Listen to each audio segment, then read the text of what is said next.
Please welcome our special guests, Javier Bardem and Josh Brolin, two actors we at GQ think will be at the Oscars this year.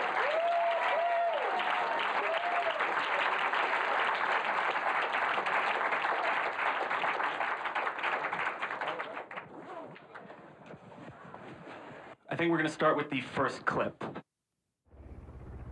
How much? 69 cents.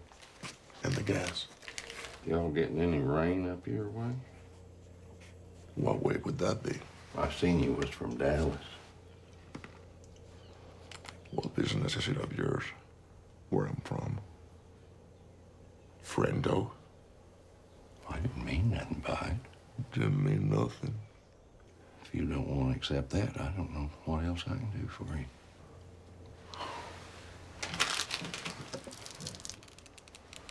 What's the most you ever lost on a coin toss? I don't know. I couldn't say. Call it. Call it. Yes.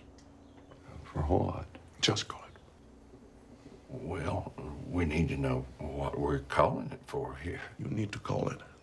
I can't call it for you. Well, it wouldn't be fair. I didn't put nothing up. Yes, you did. You've been putting it up your whole life. You just didn't know it. Well, look, I need to know what I stand to win. Everything. How's that? You stand to win everything. Call it. Was that good? Call it.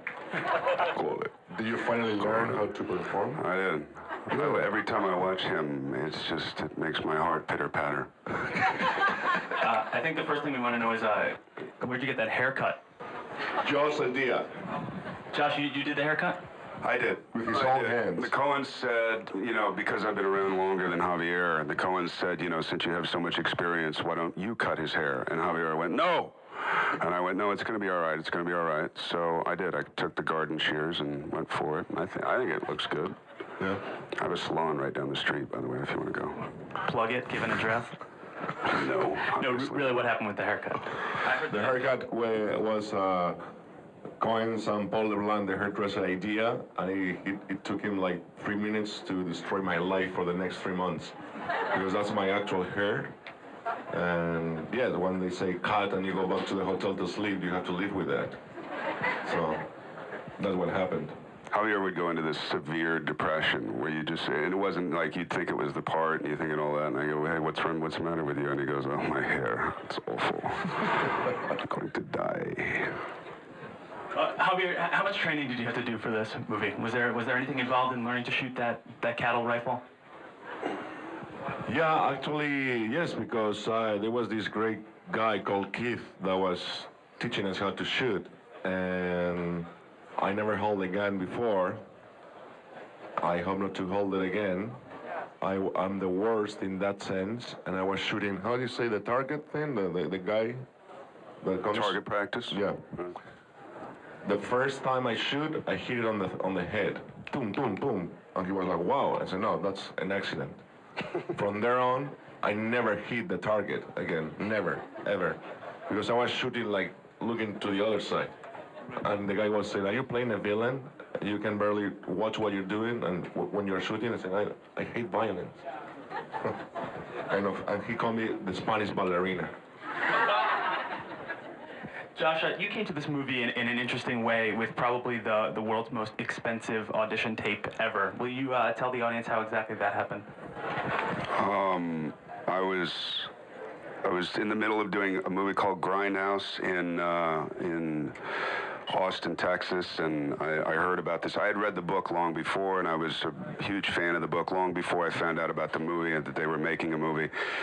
So anyway, Robert, who carries around a video camera pretty much, 80% of the time, I've known him for years and years, and I said, hey, would you mind, shooting a couple of scenes, this Coen Brothers movie, this book is being adapted and all that. And he said, well, why don't we just use the camera that we have, which was $1 million, the highest in Genesis camera that they have right now.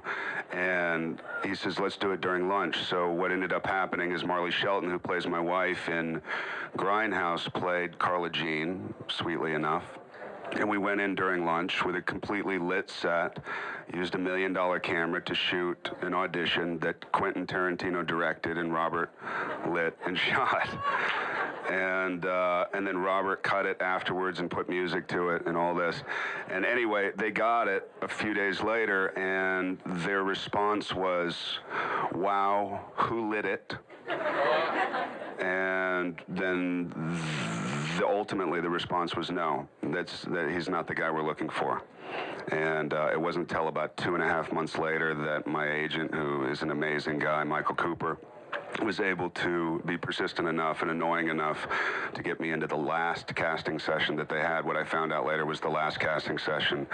And even when I left, because the Coens don't emote very much, you know, I mean, basically they're stone-faced. So when I left, I thought, well, it's cool meeting the Coens, and maybe one day I'll be able to do a line or two in one of their movies. And then I got a call, you know, within 3 hours saying I got the part. But the audition tape didn't help. That's why you should use little video cameras and use Final Cut, and you'll be fine making movies like that from now on. He's just plugging in because he got free stuff. Computer now, please. Javier, how did you find this movie? Did Almodovar shoot a video for you? No, they called me. We've been through this before.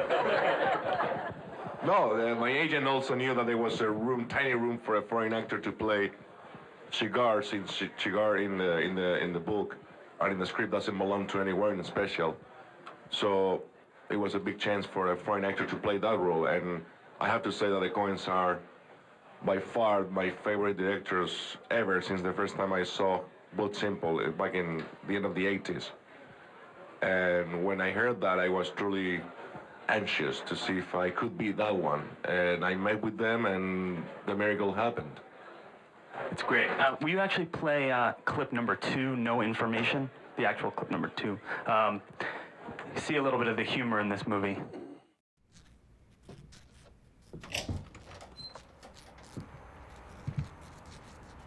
Yes, sir? I'm looking for Llewelyn Moss. Did you go up to his trailer? Yes, I did. Well, I'd say he's at work. Do you want to leave a message? Where does he work? I can't say. Where does he work? Sir, I ain't at liberty to give out no information about our residents. Where does he work? Did you not hear me? We can't give out no information.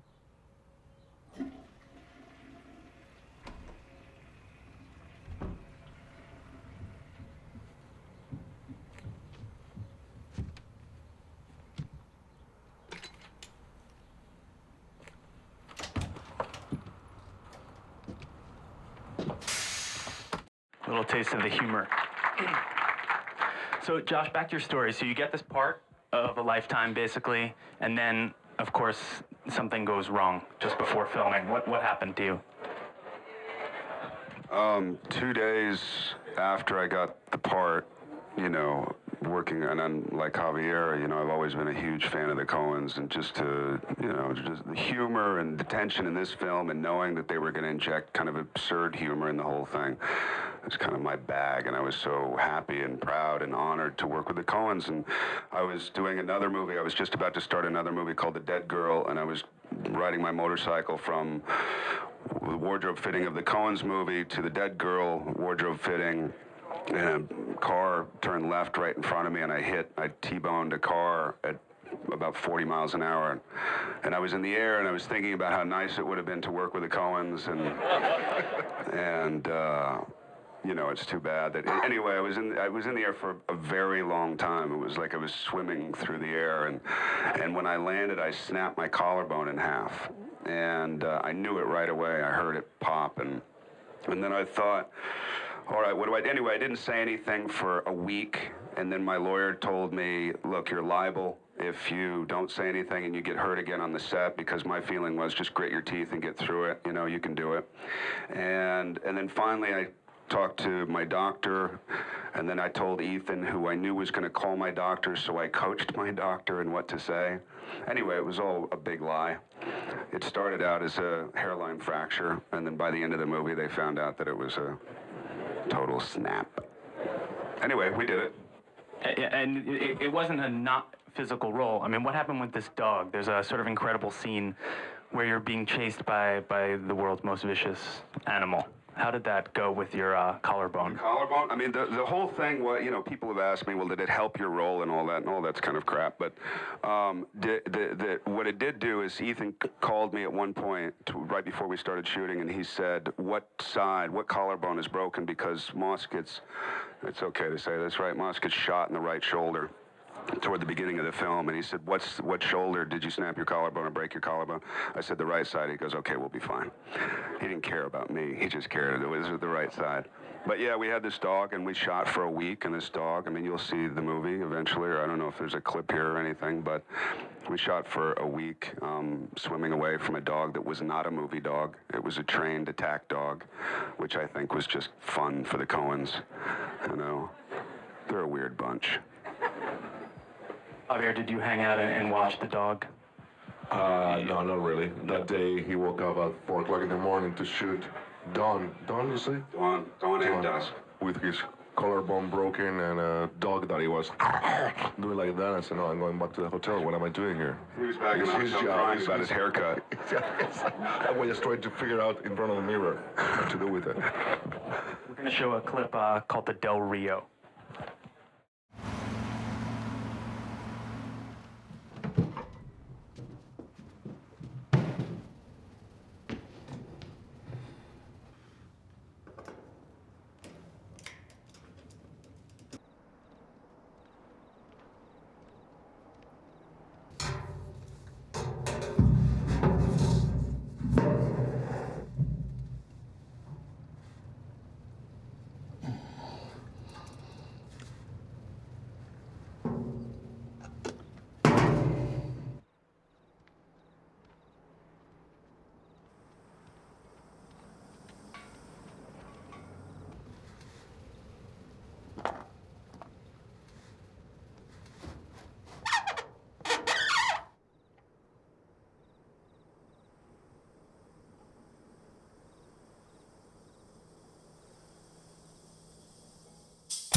That's a pretty good scene, I have to say. I was scared that you were showing this. Are there any kids in the room? We were looking for kids in the room. I always wonder, when you're shooting a movie like that and you're shooting a scene, do you know it's scary when you're shooting it, or do you wonder how is this ever going to cut together in some way that's creepy? Not really. I mean, I think it depends so much on the way they put it together, and that's exactly what happened to me when I saw it. I understood perfectly what they want me to do, and I didn't because I wasn't able. So they put it together in a way that it's really scary and fun when they choose to be fun, which is also amazing, having in mind that I never pretend to be fun, but that's why it's so important who's behind the camera, and they are the Coens. Yeah, you knew how tense it was supposed to be because it reads tense and all that, but there's so many little bits that you have to put together. Just that sequence that right there, I'm sure, was like 3 or 4 days, or maybe even more.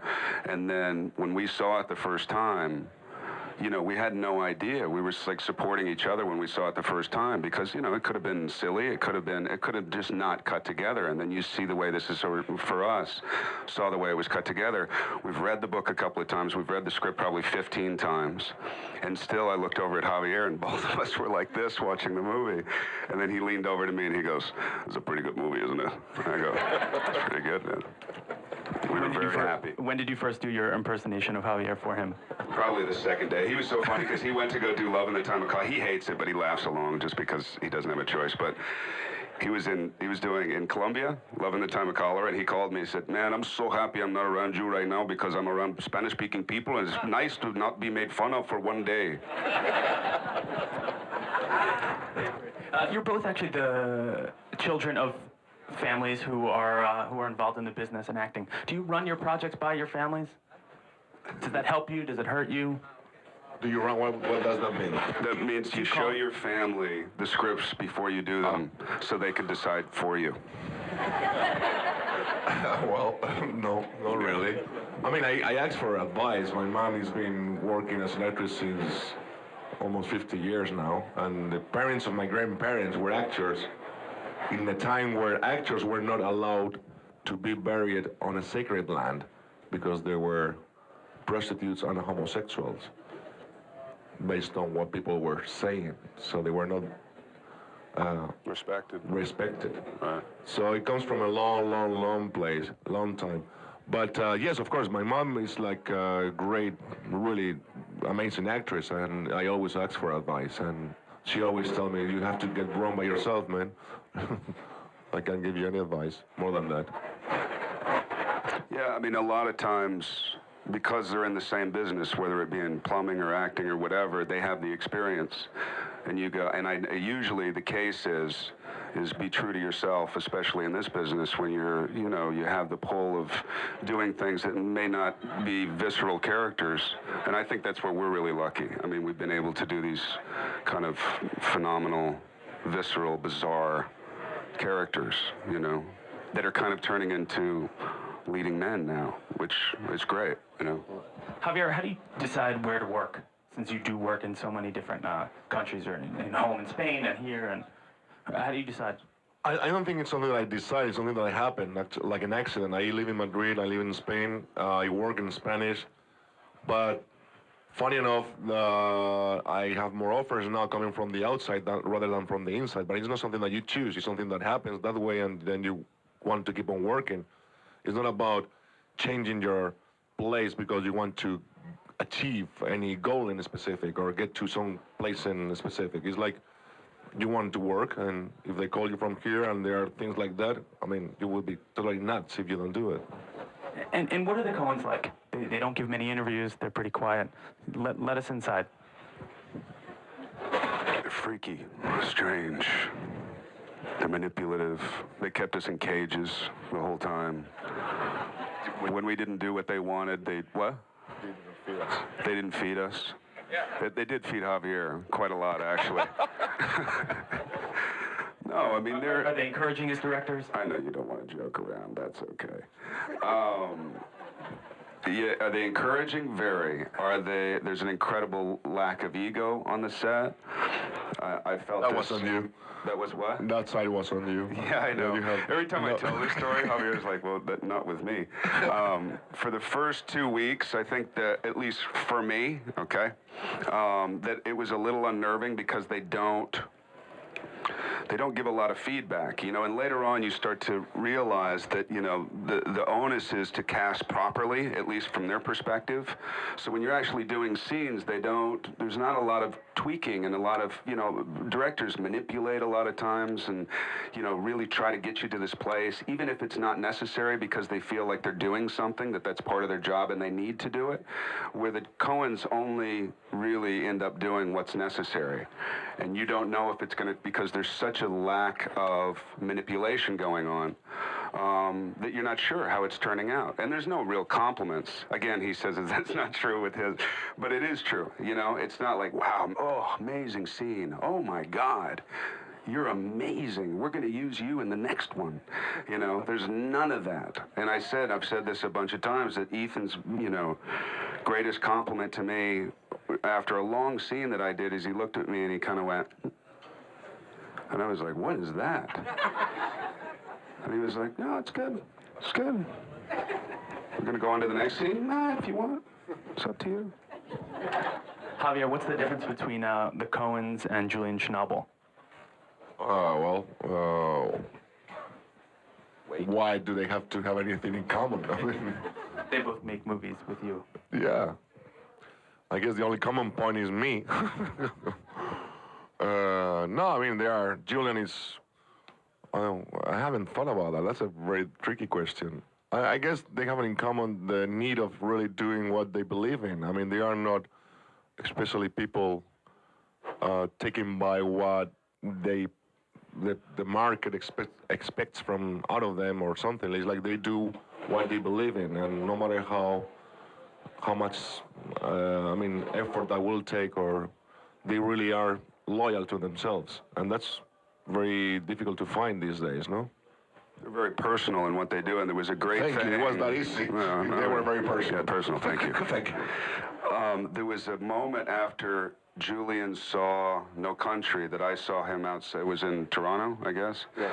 And saw him. Was it New York? anyway, I saw him outside of the hotel, and he came up to me, and he was so, I mean, he was like, God, that movie is amazing, and Javier, and you, and this, and he kind of went on and on and on and on and on, but he said a really revealing thing. He said, you know, the Coens put so much preparation into what they do. They basically know exactly what they're going to do. When we get the pages in the morning, there's the storyboards, you know, on the back side of the pages, so we know what we're going to do. We know exactly what they're going to shoot, whereas Julian said, he said, that's not really my style. What I like to do is dig a hole, throw my actors in there, and then film them coming out, climbing out, which I thought was really revealing, you know? That's nice. Yeah, I thought that was cool. Yes, it's Toronto. It's Toronto. It is Toronto, right? Is there a downtime on the set? I know you shot some in Vegas, or is it work, work, work? Or is there any time where, when you're not running from rabid dogs, you can relax and enjoy yourselves? We enjoyed ourselves the whole time. Yeah. Yeah. Totally. Yeah. I mean, for me to be in those landscapes, Vegas, Texas, no Vegas, Las Vegas, no? No, Right? Las Vegas, New Mexico. Las Vegas, New Mexico. Okay, I was totally wrong.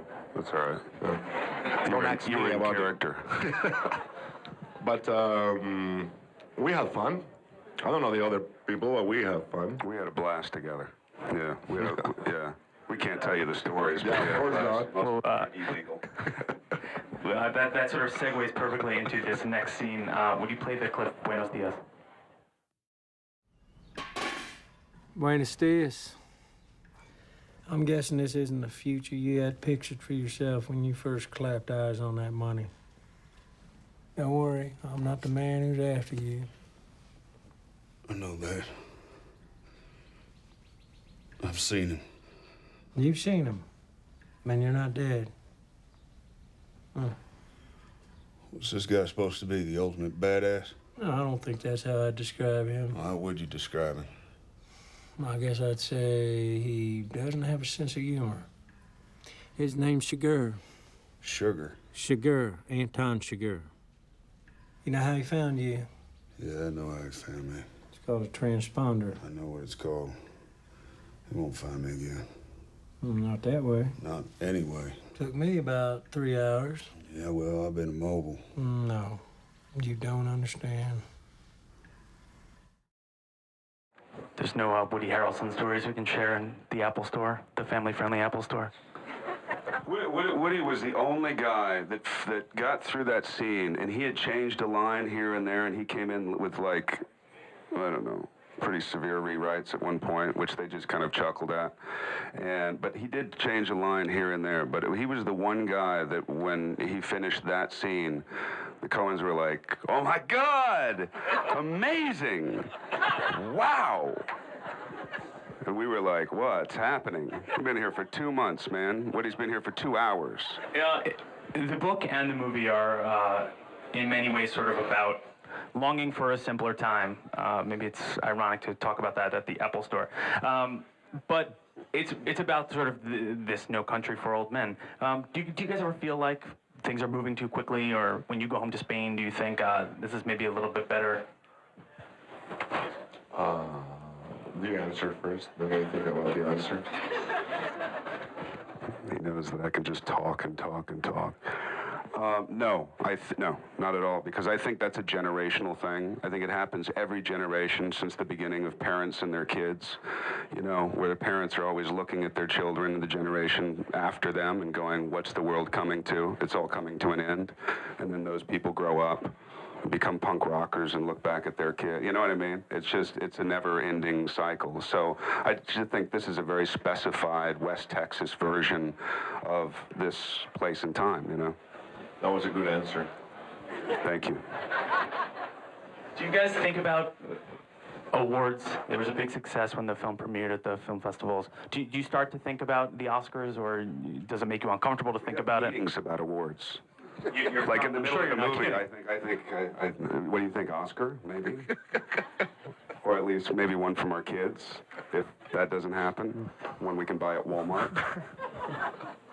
No. It's impossible not to think about it, since every interview that we've done in the last month, everybody's bringing the issue to the table, and you go, yeah, but let's not talk about it. And there's a moment where you can stop talking about let's not talk about it. So at the end, you talk about it the whole day. And It could be great, but I mean, of course, who doesn't want to be recognized? Everybody. We have our own egos, and we are actors, so we even have a double of that.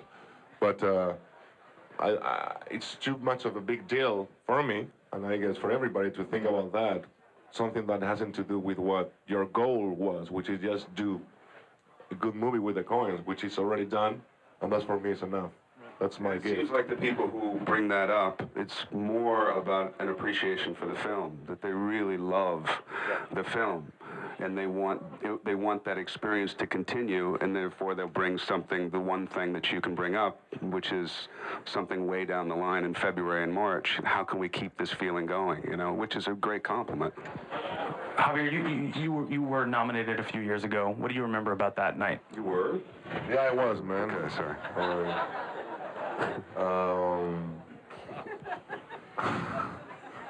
What do I remember? I remember the wild party, the losers party. My God, that was a party because Amores Perros, you remember that movie? The whole Mexican bunch lost also, and all the Spaniards and Latins, we went to a party called the losers party. I'm sure that the winners should have wished to be in that party. That's what I remember. That's great. We're going to play one last clip. It's a mess.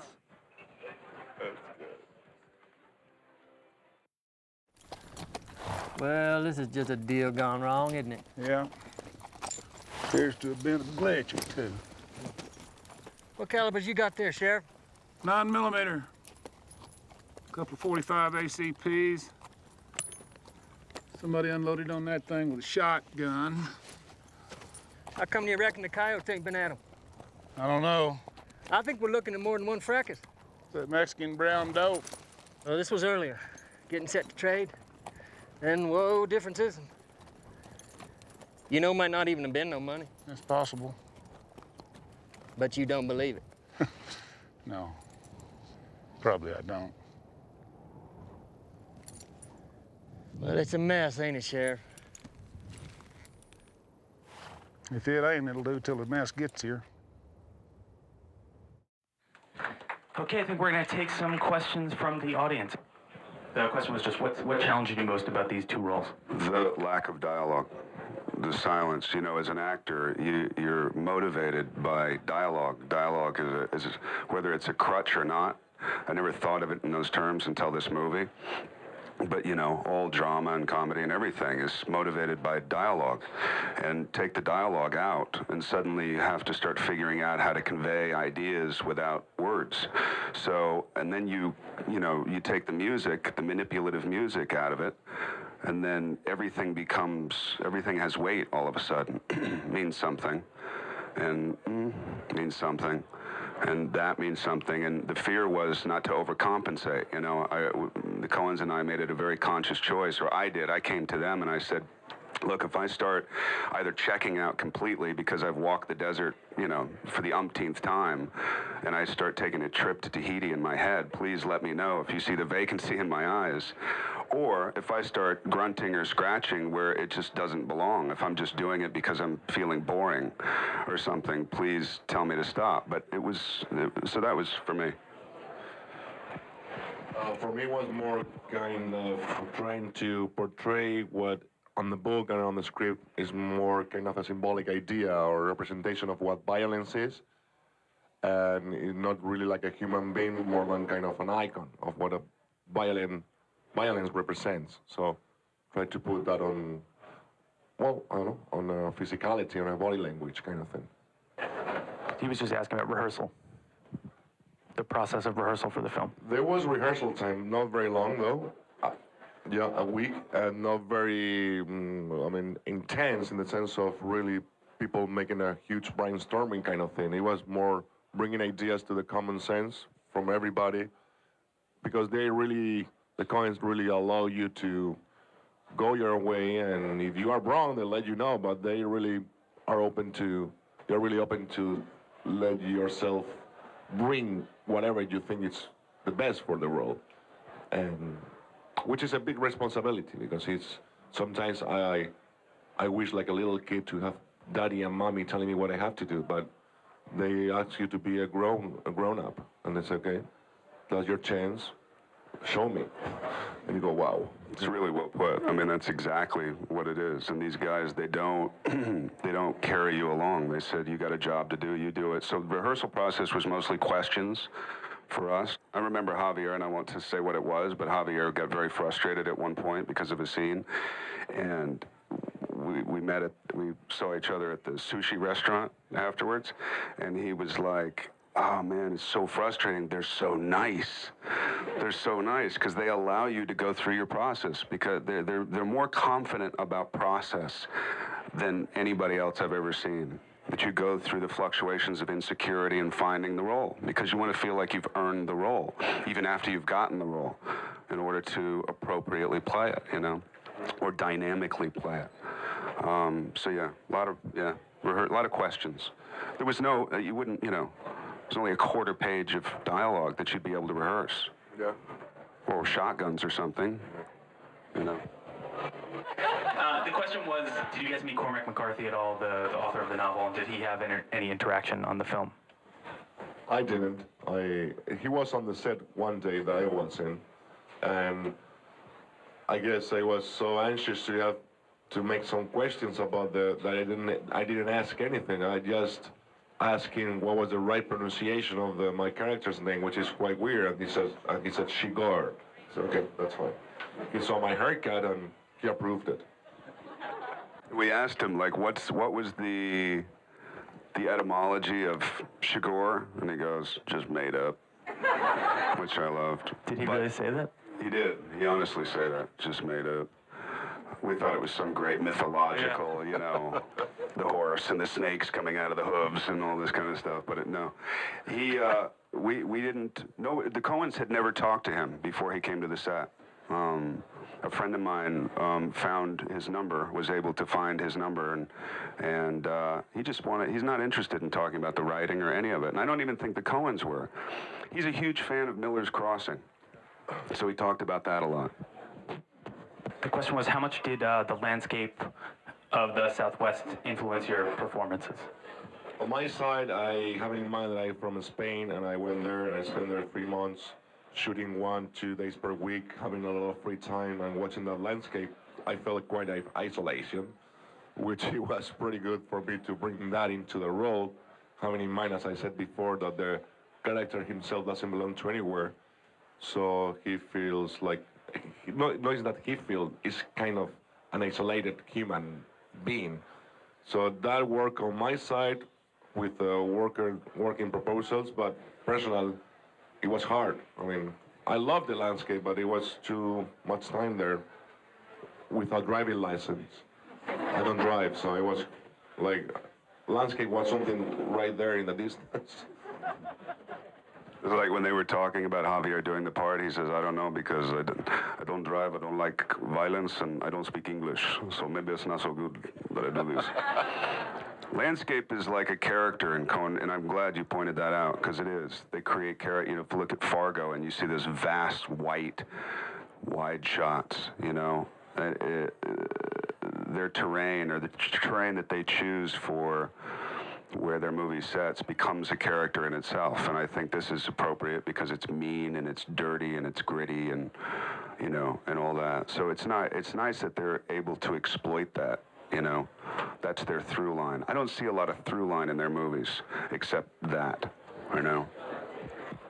The question was, Javier shot a film this summer in Spain with Woody Allen, and the question was about filming in your home country with a foreign director and shooting here in the States being a foreigner. Well, there are good things and bad things in both sides, which means a good thing is to work in your homeland, you eating your own food, with your friends, and also sharing a set with Woody Allen. That's kind of weird, though, because you wake up, you speak Spanish, you do your normal life, but you go to a set and it's Woody Allen there. You go, wow, what a... And I heard, I think that he had a very good time shooting there, because people there is more. It's not about being more or less. It's like there's a fun into shooting that it's there. It's in the nature of the people there. working with the coins and being in the landscape that we were talking before helps tremendously to understand psychologically the character, but somehow I felt detached from my own roots. And thanks to my Mr. Brolin, I had a good fun and I was very good taken care of. I love you, Josh. The first part of the question was about Javier working in a second language.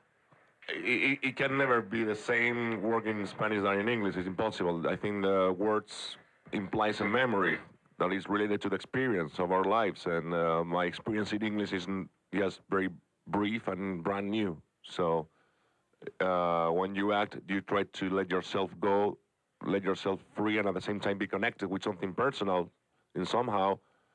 And the lack of that experience in the words makes that very difficult to happen.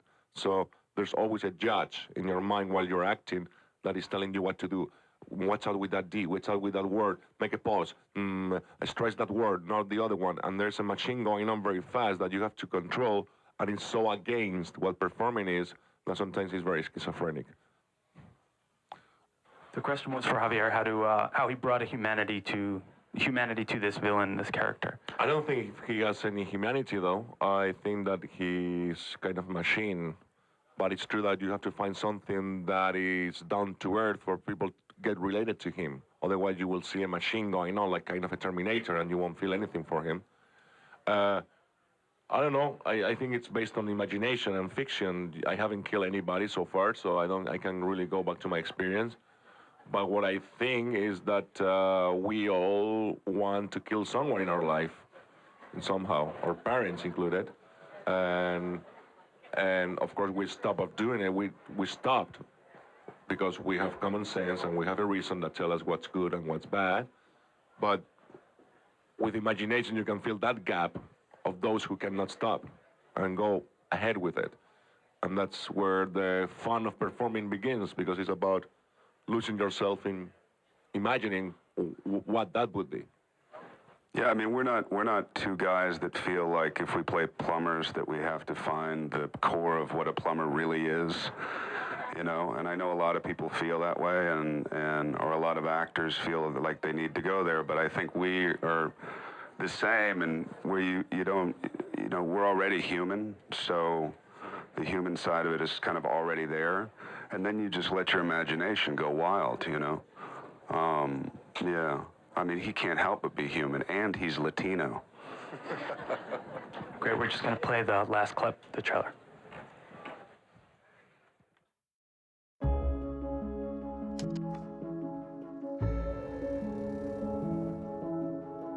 I was sheriff of this county when I was 25 years old. Grandfather was a lawman, father too. The crime you see now, it's hard to even take its measure.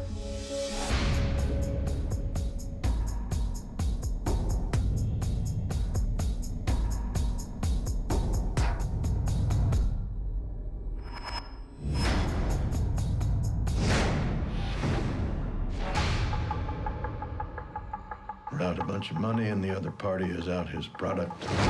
Llewelyn, what's in the satchel? Full of money?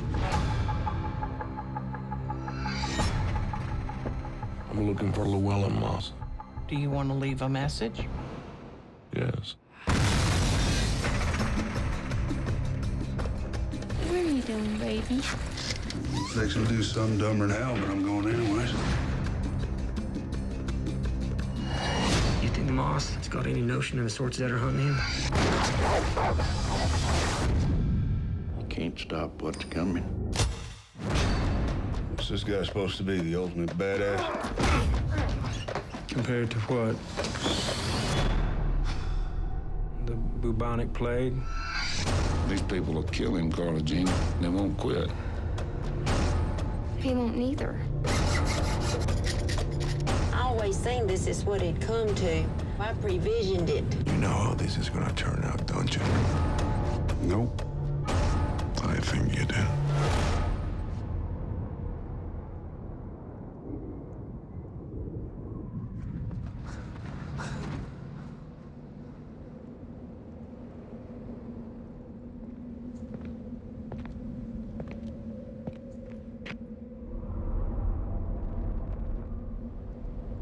the most you ever lost? And the coin toss.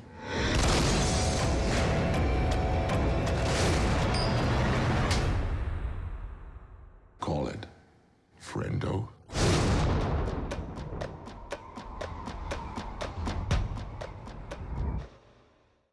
No Country for Old Men opens in theaters tomorrow. I want to thank the Apple Store. I love that trailer, man. I want to see that movie. I want to see that movie. Thank you to Javier Bardem and Josh Brolin. Thank you. Thanks again.